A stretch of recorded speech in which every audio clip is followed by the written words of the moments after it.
You just hear Yashish Dahiya, who is Policy Bazaar's founder, you'll get superbly amazed that in spite of having a strong academic background, the struggle he has gone through, maybe most of you have not gone through yet. And still, he chose to succeed. So let me give you a very simple idea. So while he might look that he's not a founder, he's just a common man, and which is what Nasir put up a poster, right? Don't underestimate the power of a common man. He was building his power when he was a common man. So how was he common man? He passed out from a very good college, and before passing out, most of us have a dream of doing higher studies. So he thought he wanted to go for MBA, so he went into IIM. And all this time from childhood, he comes from an army background. So his passion was always around sports. At the age of 15, he used to run marathons and all those stuff. So he used to always love running. And in the college as well, he used to be part of athletics, running, swimming, all those areas, right? So this sports is something which was since his childhood. But after college, he decided that he didn't have any goals or any dreams, to be clear. And most of the time, he had a kind of a job wala mindset. He didn't know that he wanted to become an entrepreneur. He never dreamed of it. But he wanted to do something in life which can create impact. So what he did his IIM. Then what he did after IIM, he realized that everyone is doing job. And if I really want to earn that income, why can't I just be at home and teach people, and I can earn income from that portion as well. So instead of choosing a job after IIM, he became a teacher, very simple teacher. He used to collect all the students across his home, where people used to ridicule him. What are you doing, man? You're doing your BTech in IIT, IIM Ahmedabad, you did best of the best college you studied. Why are you spoiling your career by just teaching at home? And he never listened to all of these people. He just followed whatever he wanted. And that were the few years initially he started teaching. And then he's almost worked around 4 to 6 years until he went to London. He got an opportunity in London to go. He went there. His whole of the family almost got settled. And he was more of a London guy. And at London, something amazing happened. So his family, his kids were all settled in London. He was doing a job, normal, regular job. For almost 6-7 years it happened. And parallelly, just like you are part of the book club, parallel to your career profession, something happened and he attracted some opportunity. And one of the investors wanted to fund his idea in Policy Bazaar. And before Policy Bazaar, he already failed in a couple of ventures, doing part-time, doing some hustle here and there. And when he got the funding, this is when he had to decide. Because he got the funding, he had to leave London and he had to come to India to work for the business. You know what happened after that? His family did not agree. His family did not come. He was in India for almost 11 years, close to 10 to 11 years. And he was working in India for Policy Bazaar. He could not run living in London because it was very difficult for him to run. And at those 5 to 10 years was the most difficult time of his life, because the salary which he used to earn through Policy Bazaar while running the company is not a huge salary. When your company is small, you can't just take the salary from your funding. You have to put the money again into the business.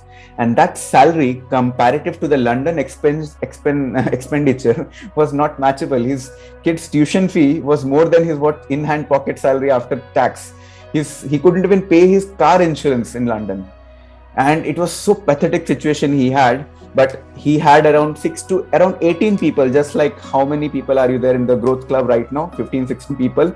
He had around 18 people who worked with him for 6 to 7 months without any pay. And those 18 people led eventually to become the founders of Policy Bazaar. Not one, okay? So 16 to 18 people who were the kind of a board of directors. And they all worked free of cost 8 months straight. And that was the time frame when all of them worked really hard. 2008 Policy Bazaar started, and 2008 to 11 was a financial situation because he had to put everything in his career, in his business, and he has to make sure his family is fine. And then something amazing happened. When he received a lot of funding, he continued the business, but in between he felt he's getting too much of overwhelmed. He wanted chutkara also in between the journey. But he did a commitment. And in 2018, someone threatened him. In Delhi, he came. कुछ लोग आके बोले उसको कि sir आप ये सब क्यों कर रहे हो? आप इसको बंद कर दो. आपके लिए अच्छा नहीं रहेगा. And politely, Yashish said to him, if you can close it, please go ahead and close it. Internally, he was feeling obliged because he had all of his investors' money. So he can definitely not quit. There's no option of quitting. He's already quit multiple times and he can't escape as well.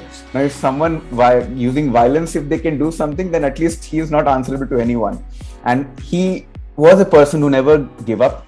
He used to tell to people as well, ki, what will happen? In life, you can die only once, but don't die again and again. If you've decided to do something, just do it. The worst thing might happen is what? If it is business, you'll fail, you'll just lose 20 lakhs. That's the worst thing can happen. Or the worst thing can happen is you die. But by not doing it, if you're dying again and again every single day, that why didn't you start? Why didn't you start? Why didn't you start? Why didn't you start? उससे अच्छा तो एक ही बार मर जाओ ना यार. And that is the philosophy he used to lead through his life, in spite of all difficult situation. And definitely it was not easy because 10 to 11 years away from the family had to support him as well. And all those journey ke baad, today where he is we all know. And in fact, the reasons he started with the Policy Bazaar is because his fundamental passion was always around health. It's not because he wanted to start Policy Bazaar. He discovered in the journey, he believed, in fact, all of the entrepreneurs believe that you need to have a good health to really run a big company, to lead a huge, successful life. You need a wonderful health. And how happy you are is just determined by how fit you are in your mind and body. So he actually passionately urges everyone to follow whatever you want to do in life, but make sure your health is fine. And because his passion was towards sports, so health was outcome of having a sports mindset. But similarly, all of you can pick some sports, some exercise, make sure you do it every single day, such that you can travel the life in a qualitative manner.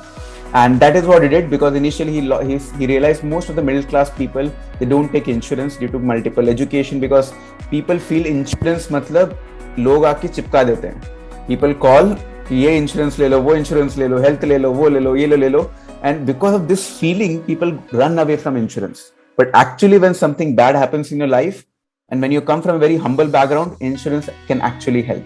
And he saw all these things happening in his personal front and circle, and that is when he decided to promote that. And actually, Policy Bazaar was more of an educational community. Can you believe it? What we are doing in Growth Club right now, he started Policy Bazaar just to make sure he can promote insurance in a way so that people can come and take insurance rather than you go and sell people insurance.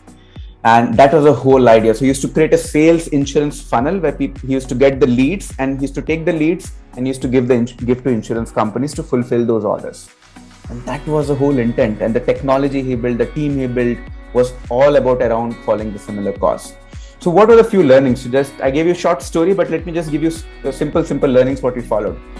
One of the biggest learning is that sometimes your passion will be not clear and you may not know what is your passion.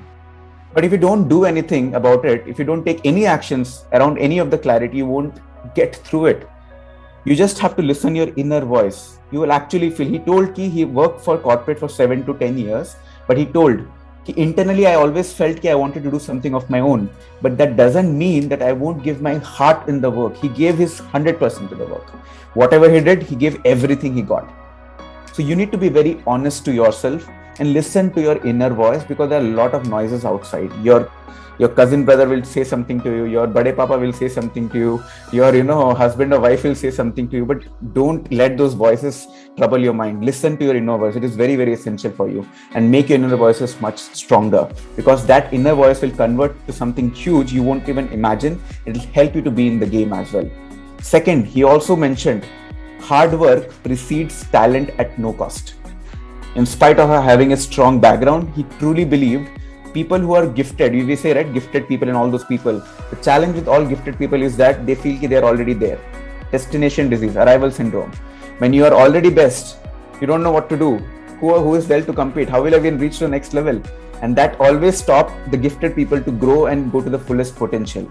But you will see 90% of the story are people who are not gifted, who are normal people, who are common people, who worked really, really damn hard. That is what I used to believe. You love what you do. It's not you do what you love. You love what you do. Whatever you work, make sure you create and bring passion in that work. That is your responsibility. And third, do not give up. And lastly, don't take too much of stress. Life is one. Life ko itna seriously mat lo.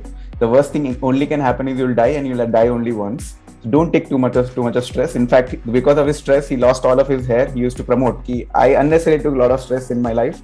Actually, I should not have. But don't take too much of stress. Live your life and add value to people's life around you.